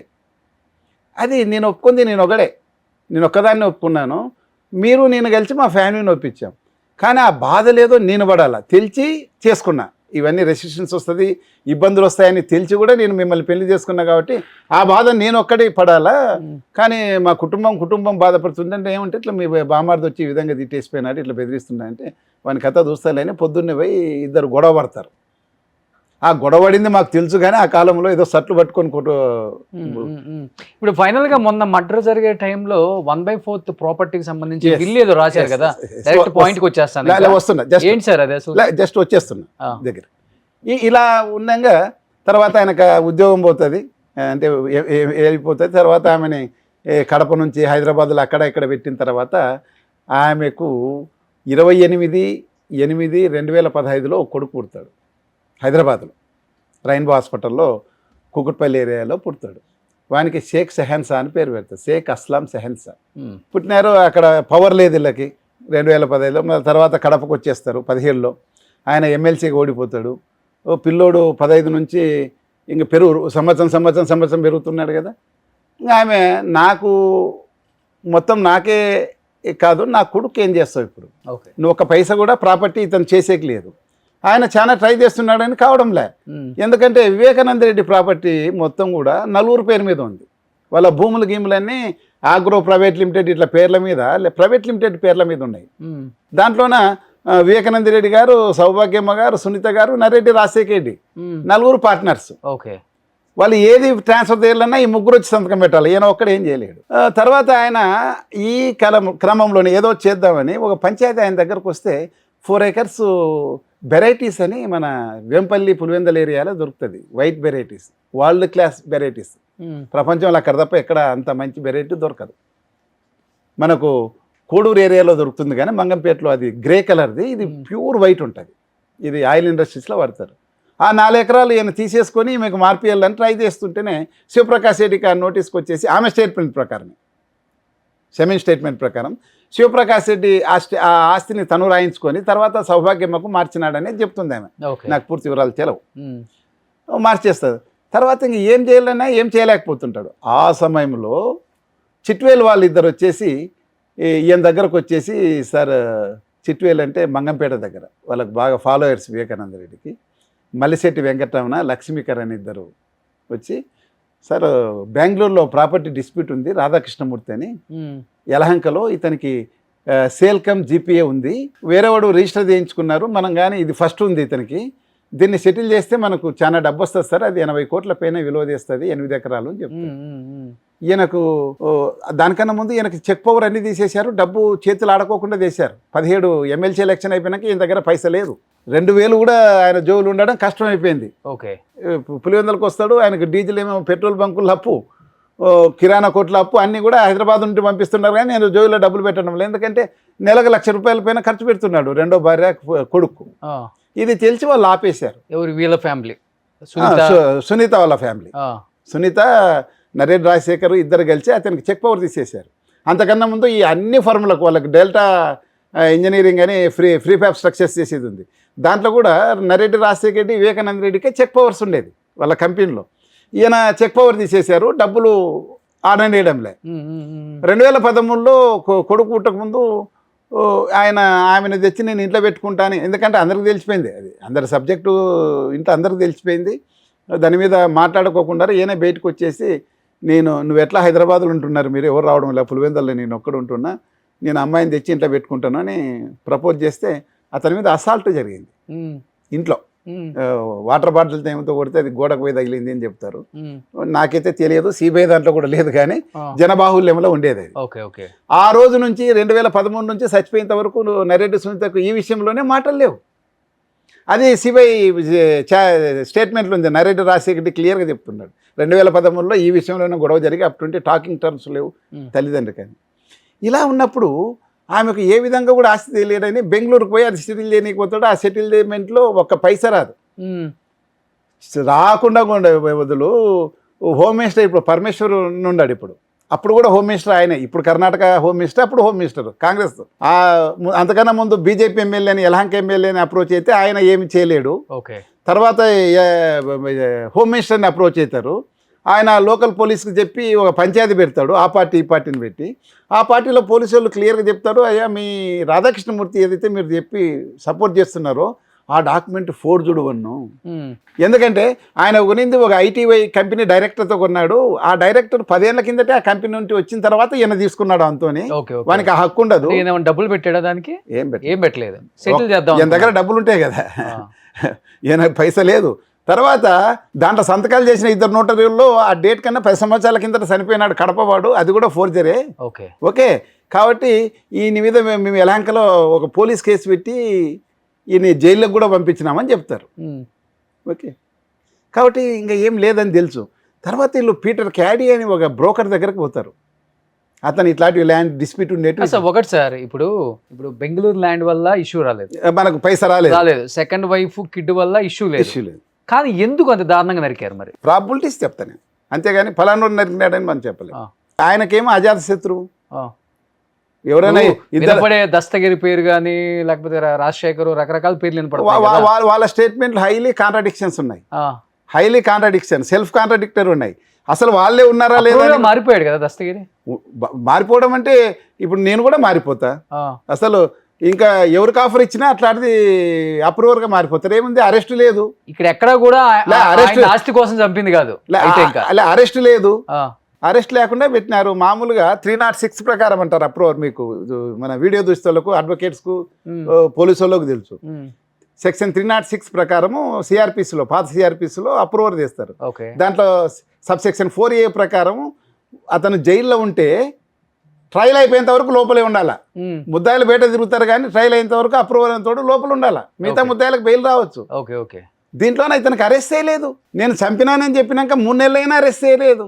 నువ్వు యాంటిసిపేట్ బెయిల్ పొమ్మని చెప్తారా? పోలీస్ స్టేషన్కి వచ్చి నేనే చంపేసినానని స్టేట్మెంట్ ఇచ్చి, కోర్టులో కూడా స్టేట్మెంట్ నేనే చంపినానని చెప్పి తర్వాత అరెస్ట్ చేయకుండా ఉంటారా ఏ పోలీస్ అయినా? ఖచ్చితంగా అరెస్ట్ చేస్తాం. నేను 36-38 సంవత్సరాల ఫస్ట్ టైం ఇట్లాంటి కేసు చూడడం. నేను చంపినానని చెప్పి కోర్టులో కూడా కన్ఫెషన్ ఇచ్చిన తర్వాత వాడిని అరెస్ట్ చేయకుండా ఎందుకు వదిలేస్తారు? 2 నెలల పాటు వదిలేసి కోర్టు యాంటిసిపేట్ బెయిల్ వాడు అప్లై చేస్తే మాకేం అబ్జెక్షన్ లేదని సిబిఐ చెప్తుంది. సునీత గారు కూడా అబ్జెక్షన్ చెప్పరు. అతనికి బెయిల్ వచ్చిన తర్వాత అప్రూవర్ చేస్తారు. ముద్దాయి అయినాడు కదా, ఛార్జ్షీట్ వేస్తారు. 21వ తేదీ బెయిల్ వస్తుంది, అక్టోబర్ 21, 2021లో. 26వ తేదీ ఛార్జ్షీట్ వేసి ముద్దాయిని చేస్తారు. తర్వాత తను అప్రూవర్ అవుతాడని ఒక పిటిషన్ ఫైల్ చేసి నవంబర్లో అప్రూవల్ అవుతుంది, కోర్టు ఒప్పుకుంటుంది, సిబిఐలు అడుగుతున్నారు కాబట్టి. అది వీళ్ళే కాకుండా ఆయన ఫోన్ మీద ఒక 5 వేలు ముద్రలు అయితే ఉన్నాయంట కదా, వాడారంట కదా. అవి ఎవరికి టాలీ కాలేదులే, అవి ఎవరికి టాలీ కాలేదు. ఈ అబ్బాయికి ఎప్పుడైతే నేను ఏం చేయలేకపోయినాడు ఆయన, తర్వాత డైమండ్ స్టోరీ అని ఆ సునీల్ యాదవ్ వాళ్ళు వస్తారు, మాకు ఎవరికో తెలియదు XYZకు డైమండ్స్ దొరికినాయి, అవి అమ్మిస్తే చాలా పెద్ద డబ్బు వస్తుంది అంటాడు. ఇది ఎప్పుడైతే నా పైస రాదో అతని నమ్ముతాడు, ఎందుకంటే ఒక మనిషి అత్యంత క్లిష్ట పరిస్థితులు ఉన్నాడు. నేను చెప్పిన పీటర్ క్యాడీ అతని దగ్గరికి వెళ్ళి ఫోర్త్ డాక్యుమెంట్స్ ఇచ్చి బ్యాంక్లో లోన్ ఇప్పించేస్తే నీకు 50% ఇస్తామంటారు. మామూలుగా లోన్స్ అరేంజ్ చేసే వాళ్ళు 1% కానీ 2% కానీ తీసుకుంటారు. ఫోర్త్ డాక్యుమెంట్స్ అని తెలిసినాక ఈయన ఆ ఫోర్త్ డాక్యుమెంట్స్ బ్యాంకుని మోసం చేసి తీసుకునే కూడా సిద్ధపడతాడు. పీటర్ క్యాడీతో ఆ ఒప్పందం జరిగితేనే 40% ఒప్పుకుంటారు, 2%ని 40% ఒప్పుకుంటారు. ఒప్పుకొని పీటర్ క్యాడీని అంటే నాకు చాలా డబ్బు అవసరం ఉందండి, ఓ 3 కోట్లు మీరు ఇవ్వండి, ఆ లోన్ వచ్చినాక మీరు నా దాంట్లో పట్టుకొని ఏమని అడుగుతాడు. అయ్యో నేను అంత ఇవ్వలేను సార్, నాకు అంత కెపాసిటీ లేదని అది స్కిప్ అవుతుంది. అంటే ఆయన ఎంత నీడీ ఉన్నాడు డబ్బుకు అనేది ఇష్యూ. అది ఇంత ఫైనాన్షియల్ ఇష్యూ ఉన్నప్పుడు కూతురు కానీ అల్లుడు కానీ అసలు పట్టించుకోవడం మానేశారా సార్? ఏముంది, ఆయన పందింటి రాజశేఖర్ అయినా వాళ్ళ ఇంట్లో కేర్ టేకరు రాజశేఖర్ రెడ్డికి ఫోన్ చేశాడు, చాలా పెద్ద డబ్బు వస్తుందని ఎక్స్పెక్ట్ చేస్తున్నాడు ఈయన, అంటే సునీల్ యాదవ్ వాళ్ళ ద్వారా వస్తుందని వజ్రాలు అమ్మితే. అది రావడం లేదు, రోజు మంచులు పంపిస్తున్నాడు వాళ్ళకు, వాళ్ళు అవాయిడ్ చేస్తున్నాడు. ఆ డబ్బులని రాత్రి ఎక్సెసివ్ ఆల్కహాల్ తీసుకొని ఎక్సెసివ్గా ఆల్కహాల్ తాగి మెట్ల మీద పడిపోతున్నాడు వరండాలో. నేను ఎన్నో మాటలు ఆయన ఎత్తుకొని పోయి బెడ్రూమ్లో వండబెడుతున్నా రాత్రి, ఇట్లుంది పరిస్థితి అని రాజశేఖర్కి చెప్తాడు, నరేంద్ర రాజశేఖర్కి అల్లుడికి. మరి వాళ్ళు ఏం చేయలేదే అతనికి డబ్బు. పైగా 13వ తేదీ 14వ తేదీ సాయంత్రం రాజశేఖర్ ఈయనకి ఫోన్ చేస్తాడు, డబ్బులు కావాలా, వేరే దానికి ఏదో పెట్టుబడి కావాలని. ఈయన డబ్బులు కావాలంటేనే ఎర్రగంగిరెడ్డికి పక్కన చెప్పి సునీల్ యాదవ్ ఫోన్ చేసి వాళ్ళు డబ్బు ఎలా తెచ్చిస్తారంటే రేపు ఇస్తాం మేము అని చెప్తారు వీళ్ళు, సునీల్ యాదవ్ వాళ్ళు. అంత అబద్ధం, అది హంబగ్. ఒక అబద్ధాలు చెప్తుంటే రోజులు తుడుచుకుంటారు. ఆ రోజు రాత్రి వాళ్ళు పాపం శివప్రకాష్ రెడ్డి కూతురు మనవరాలు బర్త్డేకి రావాలా ఎర్రగంగిరెడ్డి అని, వాళ్ళు రేపిస్తారంటే ఆ డబ్బు ఇంపార్టెంట్ కాబట్టి వాళ్ళు ప్రయాణం క్లోజ్ చేసుకుంటారు, స్టాప్ చేసుకొని ఉంటారు. ఆ రోజే రాత్రి చనిపోతాడు ఆయన. ఓకే, అది. ఇప్పుడు ఏమైందంటే రాత్రి ఇప్పుడు సరే ఈటి వరకు ఉంది, ఒక్క పైసా వాళ్ళకి చేయలేకపోయినాడు. ఆమె బూతులు పెట్టి మెసేజ్ పెడుతుంది, మీకు కూడా మెసేజ్. అవునవును, మెసేజ్ అది అంటే అదొక్క మెసేజే కాదు, ఒక వివేకానంద రెడ్డి తిడుతూ పెడుతుంది, ఆమె తిడుతూ అట్లా మెసేజ్లు, ఇవన్నీ ఆమె మెసేజ్లేండి, ఇవన్నీ ఆమె మెసేజ్లే, ఇదే ఆమె మెసేజే, ఇదే ఆమె మెసేజే. బూతులు తిడతా, నాకు వీళ్ళే నా నా సంసార జీవితాన్ని, నా జీవితాన్ని నాశనం చేస్తున్నారు, నా కొడుకు పైస లేకుండా చేస్తున్నారు, భర్తను నా దగ్గరకు రాకుండా చేస్తున్నారు అని ఆమె చాలా బూతులతో పెట్టింది. ఆయన కూడా తిడుతుంది. పనిలో పని అఫ్జల్ అనే వాళ్ళ ఫ్యామిలీ ఫ్రెండ్ ఒక అతను కడప ఎమ్మెల్యే టికెట్కు ట్రై చేస్తున్నాడు, ఆయనకు రికమెండ్ చేయమని చెప్పింది. కూతురు అల్లుడు ఇంతమంది ఇబ్బంది పెడుతున్నారు కదా వివేకానంద రెడ్డి గారిని, ఎప్పుడు కూడా జగన్ గారిని ఒకసారి కాంటాక్ట్ అయ్యి విషయం చెప్పడానికి ట్రై చేయలేదు ఆయన కూడా? ఆయన ఏం పెద్ద మంచి పని చేసినాడా చెప్పనీకే, లే మంచి పని చేశాడా చెప్పనీకే, ఆయనలోన ఆయనే ఉన్నాడు. ముఖ్యంగా అవినాష్ రెడ్డి గారికి కానీ, అవినాష్ రెడ్డికి చెప్పుకునే ఇది లేదులే. వైఎస్ భాస్కర్ రెడ్డిలకు గెలిచినప్పుడు ఫైనాన్షియల్ ప్రాబ్లం ఉన్నాయని చెప్తున్నారు కానీ ఈ విషయం చెప్పలే. ఈ కొడుకుండే ఈ విషయం కూడా కుటుంబ సభ్యులకు మళ్ళనే తెలిసింది, మాలాంటి వాళ్ళకి తెలుసు కానీ మిగతా వాళ్ళందరికీ బయటపడింది. ఇది మర్డర్ తర్వాత పోలీసులో వాళ్ళనందరిని పట్టుకొచ్చి పోలీస్ స్టేషన్లో వేసేసి ఇంటరాగేట్ చేస్తారు వీళ్ళనంతా. అప్పుడు తెలుస్తుంది ఒక కొడుకున్నాడని, అప్పుడు చూస్తారు ఆ పిల్లోని అందరూ. అంతవరకు సీక్రెట్గానే, ఎందుకంటే పెద్దోళ్ళ వ్యవహారం ఎవరు బయటికి పెట్టడం లేదు. అవునవును. ఈ దస్తగిరి స్టేట్మెంట్ ఏముందంటే, ఇప్పుడు మీకు విల్లు గురించి వస్తున్నా, ఇది సర్కమ్స్టెన్సెస్. ఇది దస్తగిరి స్టేట్మెంట్ ఏముందంటే, వారు లోపలికి వెళ్ళి అతన్ని కేవలము ఈ డాక్యుమెంట్స్ కోసమే నరికి చంపినట్లా ఉంది. అవును, లోపలికి పోతారు, ఆయన కొడతారు, కొట్టి ఆడ ఉమాశంకర్ రెడ్డి అంత ఆయన ఇక్కడ ఇక్కడ ఇక్కడ నరికేస్తాడు, మెదడు బయటకు వస్తుంది. ఓకే, తర్వాత దస్తగిరి స్టేట్మెంట్ ప్రకారం చెప్తున్నా, దస్తగిరికి గొడ్డలు ఇచ్చేసి ఇతను కదలకుండా దూడని చెప్పేసి వాడిని కావలు పెట్టేసి దస్తగిరిని ఆ ఇంట్లో బెడ్రూమ్ అంతా వెతుకుతారు, హాల్ కాదు బెడ్రూమ్ అంతా వెతికి ఆ 2 డాక్యుమెంట్స్ తీసుకుంటారు. ఆ దస్తగిరి ఆ డాక్యుమెంట్స్ ఏమంటే సిబిఐలకు తెప్పింది కానీ కోర్టుకు తెప్పింది కానీ నాకు చదువు రాదు సార్, ఆ డాక్యుమెంట్స్ ఏమో నాకు తెలియదు, దాని మీద రౌండ్ సీల్స్ ఉన్నాయి, నోటరీ రౌండ్ సీల్స్ ఉన్నాయి అని చెప్తాడు ఆయన. ఒరిజినల్ డాక్యుమెంట్స్ అన్నట్ల చెప్తాడు. చెప్పిన తర్వాత అవి దొరికిన తర్వాత ఇవే మనకు కావాల్సిందని ఎర్రగంగిరెడ్డి వీళ్ళంతా మాట్లాడుకొని అతనితో లెటర్ రాయించేసి దొరుకుతా ఉంటే అతను బెదిరిస్తాడు వీళ్ళని. ఏంది నా ఇంట్లో వెతుకుతున్నాను మీ ఎంత చూస్తా అంటే దస్తగిరి కూడా ఇలా నరుకుతాడు, ఇటువంటి ఇట్లా పోతుంది, ఫోటోలు నీ దగ్గర ఉంటాయి. నరికితే ఇటువంటి ఇట్లా పోతే తర్వాత ఆ డాక్యుమెంట్స్ దొరికినాక దానికి డ్రైవర్ మీద ప్రసాద్ మీద ఒక లెటర్ రాయించేసి తర్వాత బాత్రూమ్లో వేసి చంపేసి పోయినామని చెప్తాడు. పోయేటప్పుడు సునీల్ యాదవ్ వచ్చేసి అతని ప్రైవేట్ పార్ట్స్ మీద మా అమ్మని అడుగుతావారా కొడక అని వాడు తిట్టి 4 మాటలు తంతే తర్వాత గంగిరెడ్డి వద్దురా మన పని అయిపోయింది, మనం వచ్చిన పర్పస్ సరిపోయింది అని బయటికి వెళ్ళిపోతాడనేది స్టోరీ ఉంది. బెంగళూరు ప్రాపర్టీకి సంబంధించిన డాక్యుమెంట్స్ నేను బెంగళూరుకు పోయి నేను ఎంక్వైరీ చేసుకున్నాను. బెంగళూరు అసలు ఒరిజినల్ డాక్యుమెంట్స్ బెంగళూరులోన 37 ACMM కోర్టులో ఉన్నాయి. డీజీపీ ఆఫీస్ రిజర్వ్ బ్యాంక్ పక్కన ఉంటుంది కోర్టు, ఆ కోర్టులో ఉన్నాయి. ఎందుకున్నాయంటే యలహంక పోలీసులు ఈ రాధాకృష్ణ మీద కేసు పెట్టినామని చెప్పారు కదా, ఫోర్జరీ కేసు, చీటింగ్ కేసు ఆ పంచాయతీలో, ఆ కేసులో సీజ్ చేసి వాళ్ళు కోర్టు పంపించారు వాటిని. ఓకే, ఈ రోజు కూడా కోర్టులోనే ఉన్నాయి. ఓకే, నువ్వు కాపీస్కి అప్లై చేసి ఇస్తారు ఒరిజినల్స్. ఓకే, మరి వీళ్ళు నరికి చంపినప్పుడు బెడ్రూమ్ లో తీసిన స్టాంప్ అవి చెప్తా ఏమని ఈ అప్రూవర్ చేసినప్పుడు రామ్ సింగ్ ఉన్నాడు అప్పుడు. ఆ విషయం లేక చూడలే ఆయన. అరే డాక్యుమెంట్స్ అనేకుడు ఉన్నాయి మనం ఎట్లా చెప్పేయాలి అని వీళ్ళు తర్వాత దీపక్ గౌర్ కూడా దాని నుంచి ఇన్వెస్టిగేషన్ బయటకు పోయినాక వీళ్ళు ఇంప్రూవ్ చేసుకుంటూ వచ్చారు అవి బెంగళూరుకు అని. బెంగళూరు ఏమో ఒరిజినల్స్ ఏమో కోర్టులు ఉన్నాయి. ఆయన తీసుకున్న ఒకే ఒక సర్టిఫైడ్ కాపీ ఏమో వెంకటప్రసాద్ దగ్గర ఉంది, రాధాకృష్ణమూర్తి ఇంకెక్కడున్నాయి ఇవి కాదు. ఫోటోస్టాట్ కోసమే చంపరు, పైగా దాని నుండి ఒక పైస రాలేదు అనేది కూడా వాళ్ళు అఫీషియల్గా ప్రూవ్ చేశారు. 24 లక్షలు ఇచ్చేసి పోట్టుకొని మల్లిశెట్టి వెంకటరామన్ అతి కష్టం మీద తెచ్చుకున్నారు ఎన్నికని కదా, ఒక పైస కూడా రాలేదు. రెండో వైపు సైడ్ నుంచి ఏం లేదా ఈ మర్డర్ కేసులో ఇన్వాల్వ్మెంట్? ఎందుకుంటుంది, అతను బతుకుంటే కదా వాళ్ళకి, బతికలేకపోతే ఏం చేస్తారు. ఇప్పుడు పాపం రోడ్డు మీద వాడు అడక తింటున్నారు. ఉన్న ప్రాపర్టీలో ఆయన 1/4 షేర్ ఉంది. అయిపోయింది సార్, ఇప్పుడు ప్రాపర్టీలు ఉంది, మనిషే లేడు, ప్రాపర్టీలు ఏం చేసుకుని ఎత్తుకేసి కొట్టుకోవాలా ఉంది. ఇప్పుడు మనిషి లేడు, మనిషిని అతి దారుణంగా కిరాతకంగా నరికి చంపారు. ఇంత పెద్ద ఫ్యామిలీ అయినా కానీ ఇప్పటికీ కేసు ఇంకా నడుస్తూనే ఉంది, ఎవడు నిందితులు బయటపడలేదు. చెప్తా నీకు ప్రాబబిలిటీస్ చెప్తాను. 5 సంవత్సరాలు సీఎం గా చేసిన వ్యక్తి కూడా ఏం చేయలేకపోయాడు, ఇప్పుడు వాళ్ళు ఏం చేయలేకపోయారు. ఎవరు చేశారనేది కూడా మీరు అప్రూవల్ గా మారిన వాళ్ళు చేసామని చెప్పి ఒప్పుకున్నారు అంటున్నారు. వాళ్ళు అది నిజం కాదని మీరు అంటున్నారు. మీరు చేసిన కేస్ స్టడీ చూస్తుంటే వాళ్ళు జస్ట్ అప్రూవల్ గా మారారు, వాళ్ళు జస్ట్ మేము చేసామని చెప్పారు అంటున్నారు. ఎందుకంటే ఏ తప్పు చేయలేదు భాస్కర్ రెడ్డి గానీ అవినేష్ రెడ్డి గానీ ఎందుకు అరెస్ట్ చేశారు అది ఒక్కటి చెప్పండి. దానికి వచ్చేస్తా, ముందు చెప్పినాక వచ్చేస్తా. ఇప్పుడు నోటరైజ్డ్ ఏముంటది, ఆయన ఆస్తి ట్రాన్స్ఫర్ చేయలేడు కదా కొడుక్కి, ఆయన ఏం చేస్తాడు అప్పుడు విల్లు రాస్తాడు. ఇప్పుడు విల్లు కోసం చంపారంటారా? అంతే అంతే. ఎందుకంటే ఎవరు చంపించారంటారు విల్లు కోసం? ఎవరు ఆస్తి ఎవరికి మిగులుతుంది వాళ్ళు చంపించిండొచ్చు అనేది వాళ్ళ ఆరోపణ, అవతల పార్టీ వాళ్ళ ఆరోపణ. సర్కమ్స్టెన్సెస్ కూడా అవి చెప్తున్నాయి. ఇంకా అంతకన్నా ముందు ఇంపార్టెంట్ ఏమంటే నేను మొత్తం నా లైఫ్ అంతా రాయలసీమలోనే చేశాను.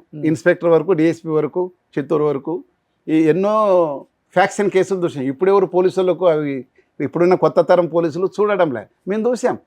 ఒక కిరాయింతకుడు మంచిని ఎలా చంపుతాడంటే కేవలం తల మీద మాత్రమే టార్గెట్ చేస్తారు, తలను టార్గెట్ చేస్తారు.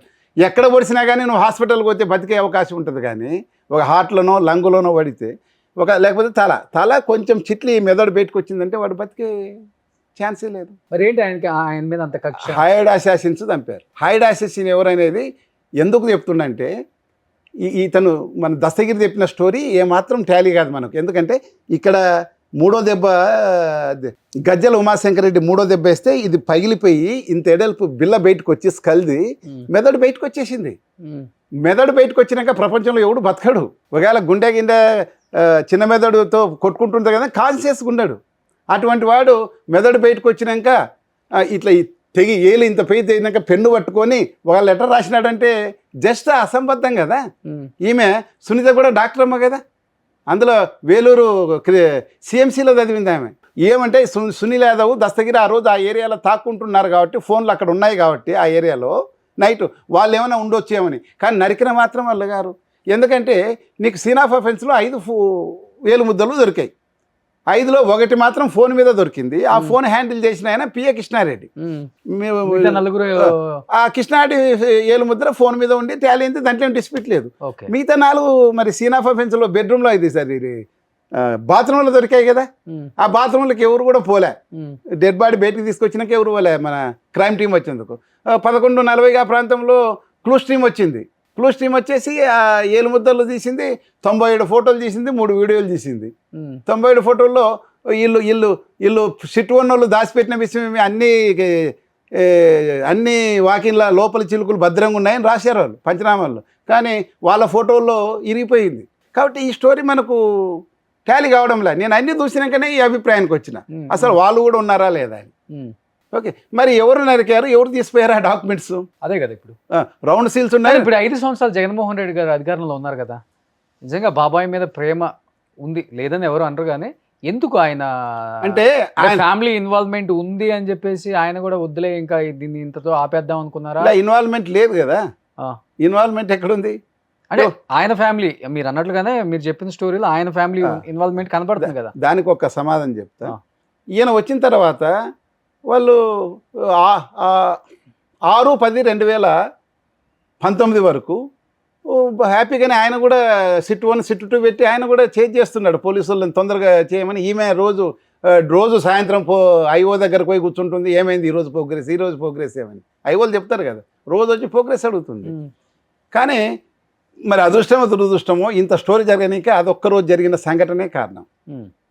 6/10/2019 తేదీ ఆమె జగన్మోహన్ రెడ్డి దగ్గరికి వెళ్ళి ఒక ఫ్యామిలీ మీటింగ్ నడుస్తూ ఉంది దీని గురించి, ఏమవుతుంది ఏం కథ దీంట్లోనే డిస్కస్ చేసుకుని పెడితే, ఈమె ఆ దేవిరెడ్డి శివశంకర్ రెడ్డి మీద అవినాష్ రెడ్డి వాళ్ళ మీద డౌట్ ఉంది నాకు అని చెప్తుంది.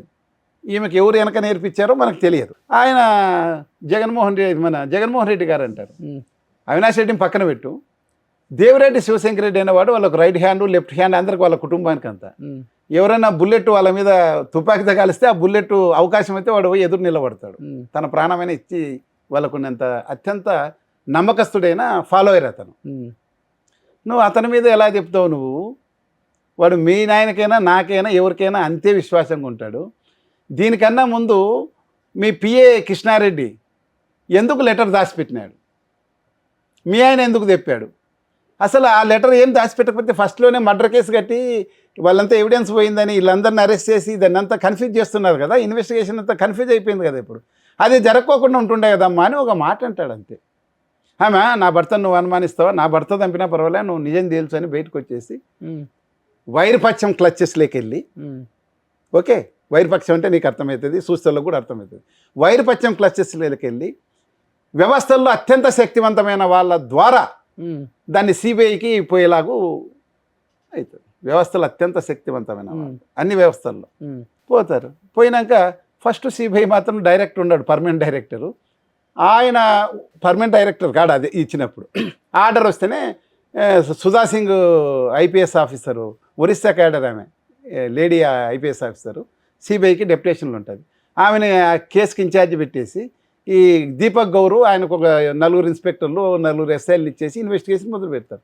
వాళ్ళు ఫస్ట్ సిట్ 1లో నుంచి అన్నీ తీసుకొని, సిట్ 1 సిట్ 2 నుంచి అన్నీ తీసుకొని అవి స్టడీ చేసి 3 నెలల పాటు తర్వాత వచ్చి కూర్చొని ప్రతి రాయిని లేపుకుంటూ తిప్పి చూసుకుంటూ పోతారు ఏ దాంట్లో ఏముందో అని. ఎందుకంటే ప్రాబిలిటీస్ అని దాంట్లోనే బెంగళూరుది కూడా ఒకటి మొత్తం 13 మందికి చేసి ఒక పైస రాదేదని దీపక్ గౌరు ప్రూవ్ చేశాడు. అది ఇట్లా చేస్తూ ఉంటేనే తర్వాత సుబోధ్ కుమార్ జైస్వాల్ అని 25/5/2021 వస్తాడు డైరెక్ట్. ఆయన వస్తాడు.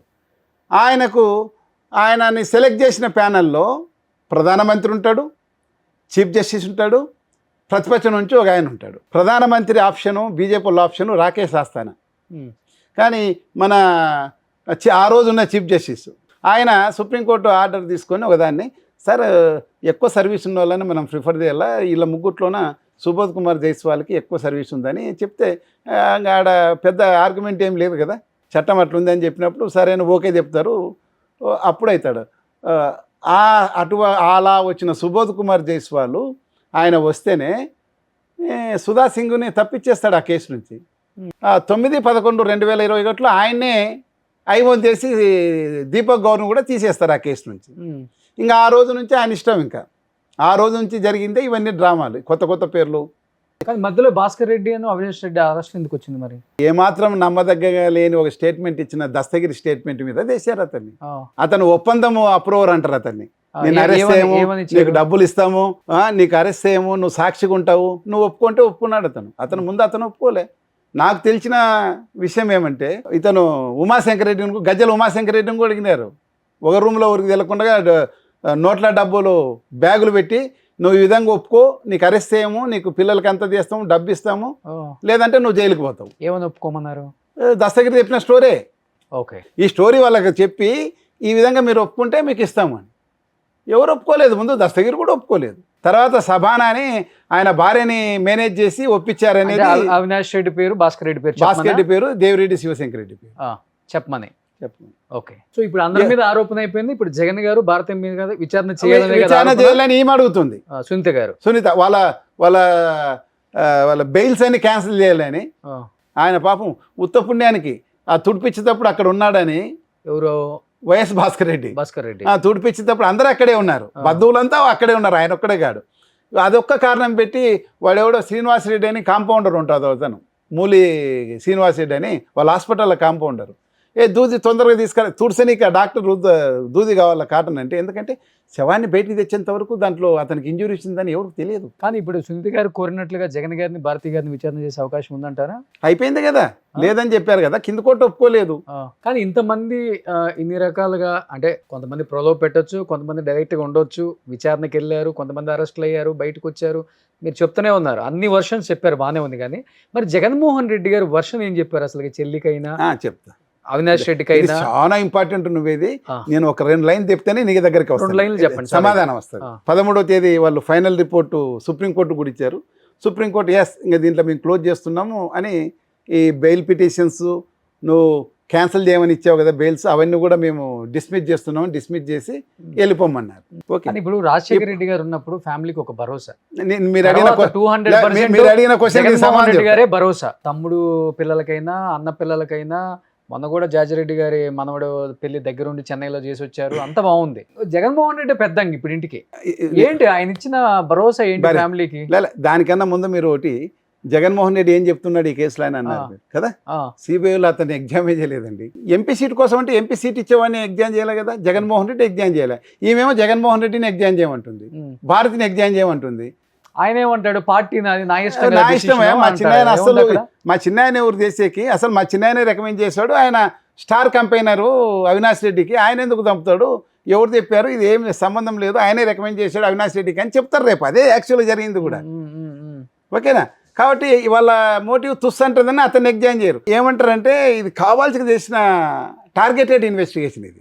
ఇప్పుడు కూడా ఈమె అజెండా కాదు, మన సునీత అజెండా కాదు, భారతిని జగన్మోహన్ రెడ్డిని సిబిఐలు చేస్తే మీకు తెలుసు కదా, మీడియా ఇదంతా ఏదో పక్క నుండి రాసినట్లు రాస్తారు రేపు నుండి. ఇంతకన్నా ఏముందిలే సార్, రాస్తారు. బాబాయ్ కూతురు పక్కన పెడితే సొంత చెల్లెలు కూడా డైలీ ఇదే పని కదా. అదే ఏం రాస్తారు, అదే మరి. అందుకే మరి ఇంకా వాళ్ళ ఉద్దేశం అంటే 2029 వరకు కూడా లాగాల కదా, బాబాయ్ గొడ్డలి అని అయిపోయింది. జనం నమ్మిన కాడికి నమ్మేశారు, అయిపోయింది. ఇంకా ఇప్పుడు ఇదే నమ్ముతారు, ఎందుకు అనుకుంటున్నారు కూడా? ఎందుకంటే సిబిఐలో ఒక్కసారి ఎగ్జామ్ మొదలు పెడితే కథలు ఉంటాయండి, ఇంతింతలో కథలు ఉంటాయి. ఫస్ట్ నెల పరంపరకు, సిబిఐ వాళ్ళ ఫస్ట్ నెల పరంపరకు ఉక్కిరి బిక్కిరై చెమటలు దుడుచుకున్న జగన్మోహన్ రెడ్డి అని రాస్తారు. సిబిఐ వాళ్ళ ప్రశ్నలకు తల్లడిల్లి కంట నీరు పెట్టిన భారతిని రాస్తారు. ఇవన్నీ రాసే అవకాశం ఉంటుంది కదా. 2029 వాళ్ళ ప్రశ్నలకు కాదు పక్కన పెడితే, ముందు తల్లి చెల్లి ప్రశ్నలకు ఉక్కిరి బిక్కిరి అవుతున్న జగన్ అని కూడా రాస్తున్నారు. దానికి ఏం చెప్తారు? ఇప్పుడు మొన్న విజయం గారు ఒక లేఖ రిలీజ్ చేశారు. సో సొంత మేనల్లుడు మేనకోళ్ళకి అన్యాయం చేశాడు, ఉన్న ఆస్తి అన్ని భాగాలు పంచుకునేటట్లుగా రాశాడు, జగన్ న్యాయం చేయలేకపోయాడు ఒక లేఖ రిలీజ్ అయింది కదా. దానికి ఏం చెప్తారు మరి? వెరీ సింపుల్ చెప్తారు దీనికి. అదంతా పక్కకు పెడదామని నువ్వు కొత్త సబ్జెక్ట్ తీసుకుంటావు. అవును, నిజంగా వాస్తవంగా సార్. కాసేపు ఈ హత్యలు, ఈ అరెస్టులు అని పక్కన పెడదాం సార్. రాజకీయంగా ఇది ప్రతి ఇంట్లో కామనే, ఎవరి ఇంట్లో అయినా కామనే. ఒకళ్ళని అనగదొక్కాలంటే ఇంకొక పార్టీని, అనగదొక్కాలంటే ఇంకొక పార్టీ వాళ్ళు ఆ కుటుంబాన్ని వాడుకోవాలి. ఇది 40 సంవత్సరాల నుంచి జరుగుతుంది, మనం ఏం కొత్తగా ఏం చూడట్లేదు సార్. ఈరోజు వివేక హత్య ఏం కొత్త కాదు. సో ఏంటంటే ఇది ఇక్కడ ఏంటంటే మెయిన్, బాబాయ్ కూతురు పక్కన పెడితే సునీత గారు సొంత చెల్లెల పార్టీ నుంచి బయటికి, అంటే పార్టీకి ఎంతో సేవ చేసింది. వాస్తవంగా చెప్పాలంటే షర్మిల లేకపోతే వైసీపీ పార్టీ కూడా లేదు. ఆ రోజు పాదయాత్ర చేయకపోతే వైసీపీ పార్టీ ఏవద్ది? అవును, అసలు వైసీపీ పార్టీ లేదు, జగన్ కూడా లేడు వాస్తవంగా మాట్లాడుకుంటే. ఇంకొక రకంగా చెప్పాలంటే జగన్ అనేవాడికి కొత్తగా ఎక్కడి నుంచి వచ్చారు సార్? జగన్ అనే వ్యక్తికి కొత్తగా ఏమన్నా ఇప్పుడున్న ఓటర్స్ క్యాడర్ ఏముంది? రాజశేఖర రెడ్డి గారి క్యాడరే కదా, కాంగ్రెస్ ఓట్సే కదా ఇవి కూడా. రైట్, నేను చెప్తాను. వైఎస్ఆర్ కాంగ్రెస్ అంతే. అంతేనా? అలాంటి పార్టీ పెట్టిన అలాంటి వ్యక్తి మంచివాడా చెడ్డవాడా పక్కన పెడదాం, మనం జడ్జి చేయలేం ఒక వ్యక్తిని, అంత పెద్ద వ్యక్తిని, ఒక సీఎం చేసిన వ్యక్తిని. వాళ్ళ చెల్లెలు జడ్జి చేస్తుంది, వాళ్ళ అమ్మ జడ్జి చేస్తున్నారు. సొంత అమ్మ సొంత చెల్లెలు జడ్జి చేస్తున్నారు. అదేంటి రాజకీయంగా జడ్జి చేయట్లా, కుటుంబంలో కేవలం ఆస్తి ఆస్తి ఆస్తి ఆస్తిని భాగాలుగా పంచట్లేదు, మాకు న్యాయం జరగట్లేదు, మమ్మల్ని కావాలని తొక్కేస్తున్నారు. ఆస్తి కాదు మరి ఆమె ఆస్తి కాదు. సరస్వతి సిమెంట్స్లోన షేరు గురించి 40% షేరు ఎంఓయూ రాసినాడు, ఇస్తానని రాశాడు. అది ఈడీలో ఉంది కాబట్టి ఈడీ నుంచి బయటపడితేనే మీకు ట్రాన్స్ఫర్ చేస్తానని ఆయన చెప్పున్నాడు. మీరు ఈటుంటే మొదలు పెడదామని చెప్పున్నాడు. సరేనే వాళ్ళమ్మ మామూలుగా అన్న చెప్తే ఆమె ఊరుకుండా అనిపించింది. సరే ఈడీ నుంచి వచ్చినాక మారుస్తాడు కదా అనుకో. కానీ ఆమె ప్రెజర్ చేసిందేమో మీరు గమనించాలి. అది ప్రెజర్ చేస్తేనే ఎంఓయూ రాసినాడు ఆయన, వాళ్ళకి ఇచ్చేశాడు. ఎంఓయూ రాస్తే ఈడీ నుంచి బయటకు వస్తేనే మీకు 40% షేర్ అని. అది చిన్న ఫ్యాక్టరీ కాదు, భారతీ సిమెంట్స్ కన్నా ఇంకా పేయకపోతుంది. అది అంత పెద్దది, అంత మంచి డిపాజిట్స్ ఉండేది అది ఫ్యాక్టరీ కంపెనీ. వీళ్ళు ఏం చేశారు, జగన్మోహన్ రెడ్డికి తెలియకుండా షేర్స్ మా దగ్గర ఉన్నాయి అవి పోయినాయండి అని చెప్పి కొత్త షేర్స్ వీళ్ళ పేరు మీద ట్రాన్స్ఫర్ చేసుకున్నారు. దానివల్ల ఏమవుతుందంటే లీగల్గా జగన్మోహన్ రెడ్డి ఆల్రెడీ ఇవ్వాలనుకుని ఏమీ రాసినాడు, నో ప్రాబ్లం. అది ఆయనకేం ప్రాబ్లం కూడా కాదు. చెల్ల మీద పేమున అమ్మ మాట మీద ఇచ్చేసాడు ఆయన. వాళ్ళు ఏం అడిగినారో అది ఇచ్చేసాడు. ట్రాన్స్ఫర్ చేసుకోవడం వలన ఈయనకి ఈడీ కేసుల్లో సిబిఐ కేసుల్లో ఈయన బెయిల్ మీద ఉన్నాడు పాపం. ఆ బెయిల్ క్యాన్సిల్ అవుతుంది. ఆ టర్మ్స్ అండ్ కండిషన్స్ వైలేట్ చేసినట్లే కదా. ఈడీ అటాచ్మెంట్ ఉండేది, ఏదో నువ్వు ముట్టుకోకూడదు, ట్రాన్స్ఫర్ చేయకూడదు. నువ్వు ఎలా ట్రాన్స్ఫర్ చేస్తావు? వాళ్ళు పోలీస్ స్టేషన్స్లోన వాళ్ళ దగ్గర లేని షేర్స్ సర్టిఫికేట్స్ పోయినాయని ఒక కంప్లైంట్ ఇచ్చి పోలీస్ స్టేషన్లో మిస్సింగ్ సర్టిఫికేట్ తీసుకొని ఇదంతా వ్యవహారం చేశారు. అది లేటెస్ట్ స్టేజ్లో ఆయన నోటీస్ వస్తేనే ఆయన లీగల్ అడ్వైజర్ అయ్యా బాబు నిన్ను జైలుకు పోతావు నువ్వు, దీంట్లోన ఈడీ వాళ్ళు ఒక పిటిషన్ ఫైల్ వేస్తే పోతావంటే వెంటనే ఆయన ఈడీ వాళ్ళు సిబిఐ వాళ్ళు పిటిషన్ వేయకముందే ఈయన పిటిషన్ వేసుకున్నాడు. అయ్యా బాబు ఇది తప్పు, ఆ ఒరిజినల్ షేర్స్ అన్నీ నా దగ్గరే ఉన్నాయి, వాళ్ళు చేసింది తప్పు, అది నేను ఎంఓయూ రాసింది కరెక్టే, కానీ ఈ ఈడీలో ఉన్నందుకు నేను ట్రాన్స్ఫర్ చేయలేదు, తర్వాత చేయాలనుకున్నాను, కానీ వాళ్ళు మీకు మోసం చేశారు, అది క్యాన్సిల్ చేయమని పోయినాడు. దాని మీద వీళ్ళు తల్లి మీద కేసు పెట్టినారు అంటాడు. ఆయన క్రిమినల్ కేసు పెట్టలే, సివిల్ కేసేది. క్రిమినల్ కేసు పెట్టాలంటే ఏం చెప్పాలా, వీళ్ళు ఫోర్జరీ కదా, మోసము 420 అన్నేసి వాళ్ళ మీద క్రిమినల్ కేసు పెట్టిండాల, జైలుకు పంపించిండాల. ఆయన అట్లేం చేయలేదు, తాను జైలుకు పోకుండా కాపాడుకునేకి లీగల్గా ఏం చేయాలో అంతే చేశాడు. మన నేషనల్ ఇది కంపెనీ ఇది కూడా వాళ్ళు కూడా ఈయన వాదనకి వాళ్ళు బోర్డు విచారణ చేసి ఇతను కరెక్ట్ అని చెప్పేసి వాళ్ళు తీసుకునేదాన్ని క్యాన్సిల్ చేసినారు. బయటికి తల్లి చెల్లి మీద కేసు పెట్టారు అని ఈమె చెప్తుంది. అట్లా అన్న ఉంటేనే ఉండకూడదు అంటే ఎందుకు జైలుకు పోవాలా? ఆయన ఈయనన్నాడా? ఇస్తాన్నాడు. నువ్వు చెప్పావు షర్మిల ప్లేస్లో ఉంటే నేను కూడా అట్లే ఉంటా, ఎందుకంటే ఆమె కూడా చాలా కష్టపడింది. సరే పవర్లోకి వచ్చాడు ఈయన. ముందు కూడా ఫస్ట్ ఆయన అరెస్ట్ చేసినప్పుడు కూడా తల్లి బిడ్డనే ప్రచారం చేసి 16 సీట్లు 18 మంది పోటీ చేస్తే 16 సీట్లు గెలిపించుకున్నారు. ఓకే, అప్పుడే బయటకు వచ్చింది ఆమె. తర్వాత 2014లో కూడా చేశారు. ఈయన లోపల ఉన్నప్పుడు ఆ పాదయాత్ర చేసింది, మనం కాదనం. కానీ జగన్ పాదయాత్రకు ఆమెకి చాలా తేడా ఉంది, అది వేరే ఇష్యూలే. నేను దాని మీద ఏం కామెంట్ చేయను. నేను అంత చేసినా నేను శర్మిల చేసే పాదయాత్ర మగవాళ్ళు చేసే పాదయాత్ర తేడా లేదు సార్. అతనికి ఉన్న ఒక పై చిలుకు నా దృష్టిలో చెప్తున్నా, మనం ఏముంది ఒక ప్యాంటు చొక్కా వేసుకుని వెళ్ళిపోవాలి. నా దృష్టిలో చెప్తున్నా, నా దృష్టిలో ఆయనకు వచ్చిన ఇమేజ్ మనం చూసిన పాదయాత్ర అది వేరే చెప్తున్నా. నేను ఆమెకేం వ్యతిరేకం కాదు. నేను కూడా శర్మిల ప్లేస్లో ఉంటే ఆమె మాదిరే కోరుకుంటుంటే 2019 ఆమె ప్రచారం చేసింది. లాస్ట్ వరకు తల్లి బిడ్డ ఒకవైపు, జగన్ ఒకవైపు చాలా చేశారు, చాలా కష్టపడ్డారు. అంత కుటుంబం కష్టపడింది. సీఎం అయిపోయినాడు. ఈమెకి ఎంపీ సీట్ వేయలే. ఈమెకు అధికార కాంక్ష అనేది ఉంటుంది కదా, పొలిటికల్ ఫ్యామిలీ నుండి వచ్చింది. సత్రం పెట్టాడా సార్ జగన్? పార్టీయే కదా పెట్టింది, పార్టీనే పెట్టింది. మరి ఈమెకు ఒక విజన్ ఉంది, ఆమెకు కూడా ఒక విజన్ ఉంది. ఆమె కూడా పొలిటికల్ ఆకాంక్ష, రాజకీయ ఆకాంక్ష ఉంది. ఈమె అడిగితే ఆయన ఏమంటాడంటే ఇదేమి నేషనల్ పార్టీ కాదు కదా, ఒక కుటుంబం పార్టీ. ఒకే కుటుంబంలో 2 అధికార కేంద్రాలు ఉంటే ఎలా ఉంటాయి? ఇప్పుడు మీరు జగను, నేను షర్మిల, నీ దగ్గర పని కాకుంటే నా దగ్గరకు వస్తారు. రాజకీయాల్లో అంతా రకరకాల మనుషులు ఉంటారు కదా. ప్రాంతీయ పార్టీలలో కుటుంబాలు లేవా? ఉన్నాయి, మరి ఉన్నాయి. చూస్తున్నావు కదా నువ్వు. ఏముంది సార్? ఇలా చూస్తున్నావు కదా, ఏమైంది? కేసీఆర్, చంద్రబాబు నాయుడు గారు ఉన్నారు, లోకేష్ ఉన్నారు, బాలకృష్ణ గారు ఉన్నారు, భరత్ ఉన్నారు. అందరూ చంద్రబాబు నాయుడు కాదు కదా, అందరూ చంద్రబాబు నాయుడు. కేసీఆర్లు ఉంటారు, జగన్మోహన్ రెడ్డిలు ఉంటారు. వాళ్ళకి విజ్ఞత ఉందేమో సార్. చంద్రబాబు అంత కెపాసిటీ ఎక్కడ ఉంటుంది? అయ్యనుకున్న కెపాసిటీ వీళ్ళకి లేదు. కానీ ఇప్పుడు షర్మిల గారు కూడా నే- చదువుకున్న వ్యక్తే కదా. నేను చెప్తా చదువుకున్న వ్యక్తే కదా. నేను చెప్తా ఉన్నాను. సరే, చదువుకున్న వ్యక్తే కదా. షర్మిల గారి ఈడీలో attitude- ఉన్న ఆస్తుల్ని అటాచ్మెంట్ చేసిన ఆస్తుల్ని ట్రాన్స్ఫర్ చేయకూడదు, ఆమె అవి attitude- వచ్చిన తర్వాత వస్తాయని ఆమెకు కూడా తెలుసు కదా. మరి తెలిసి చేసిందిగా. మరి తెలిసి ఎందుకు చేస్తారు తెలిసి అట్లా? చేసి అన్నా చెల్లి మీద కేసు పెట్టినారంటే ఎట్లా? అదొకటి. నిన్న ఈమె లెటర్ నేను ఎందుకంటే పులివెందుల్లో చూసినాను. నేను వాళ్ళ ఆయన దివంగత రాజశేఖర రెడ్డి గారు ఉన్నప్పుడు 4 సంవత్సరాల పాటు నేను అక్కడ సిఐగా ఉన్నా. నాకు ప్రతి విషయం తెలుసు. ఉమ్, ఇలా అటిట్యూడ్స్ అన్ని తెలుసు. దాదాపు నాకు ఎందుకంటే చిన్న పెద్ద పల్లెటూరు అది.